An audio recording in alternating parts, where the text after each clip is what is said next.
मौका दिया। मैडम आपका शुक्रिया। धन्यवाद। बजट की स्पीच में फाइनेंस मिनिस्टर ने 4 बिरादरियों का जिक्र किया।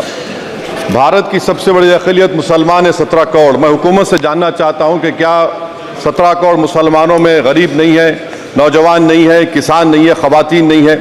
वतन अजीज़ में सबसे गरीब मुसलमान है, सबसे ज़्यादा नाखवानगी मुस्लिम ख़वातीन में। AIDS और PLFS का डेटा ये बताता है कि मुसलमानों में सबसे कम असासे हैं और कंजम्पशन लेवल दूसरे मजहबी ग्रुपों के बनिस्बत सबसे कम है।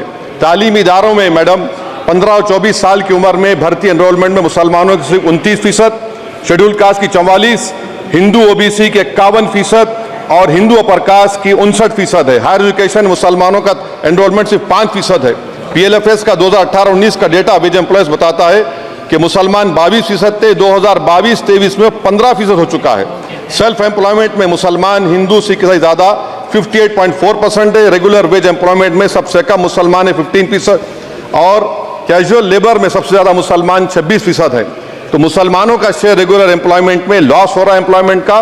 मुसलमान नौजवानों को ना रोजगार मिलता है, ना तालीम के मौके, ना हुकूमत उनको कोई तरबियत सहूलत दी जाती है। मैं मोदी हुकूमत को एक मुसलमानों का अछूत बना दिया है, ना कोई सियासी नुमाइंदगी है, ना मुल्क की तरक्की में इनका कोई हिस्सा दिया जा रहा है। मैं मैडम माइनॉरिटी वेलफेयर मिनिस्ट्री में 2023-24 में 38% की बजट में कमी कर दी गई, 5,000 से 3,000 करोड़ कर दिया गया। इस साल के बजट में सिर्फ चंद 100 करोड़ का इजाफा किया गया, मगर 23-24 के बजट के लेवल पर पैसे मुख्तसर नहीं किए गए।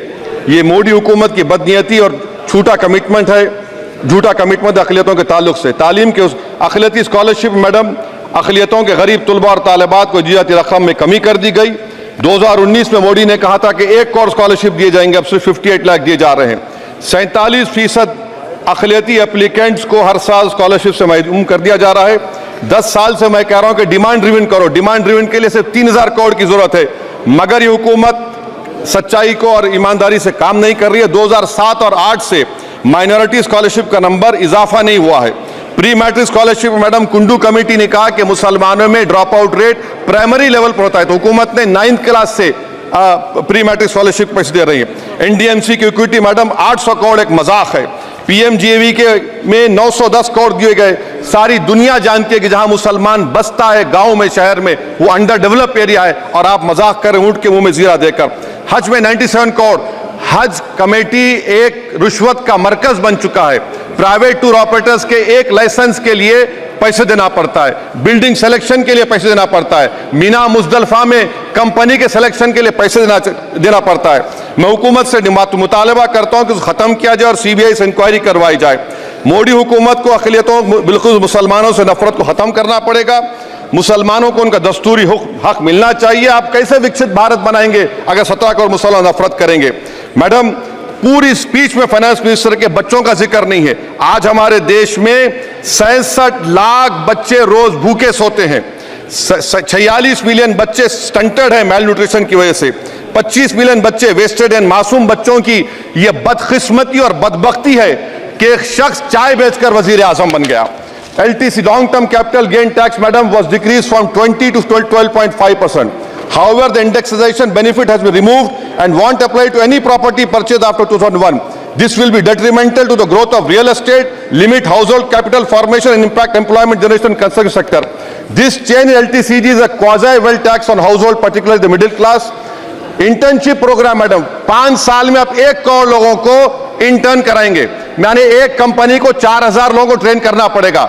मुझे बताइए क्या ये बड़ी कंपनी का माने क्या है? It is unachievable. Will it be based on market cap, revenue, employ size? May be prime minister Modi is saying to Agniveer to do internship after 4 years of service in armed forces. Madam, 21 billion people have given up all hope and stopped looking for jobs. This brings down to 9% eligible population that is either employed or they are looking for jobs. Maybe finance minister can introduce a Berozgar tax and tax the unemployed as well. No significant increase for social welfare, healthcare. It looks like Prime Minister Modi is saying देश की middle class की संपत्ति पर पहला हक हमारे alliance का है.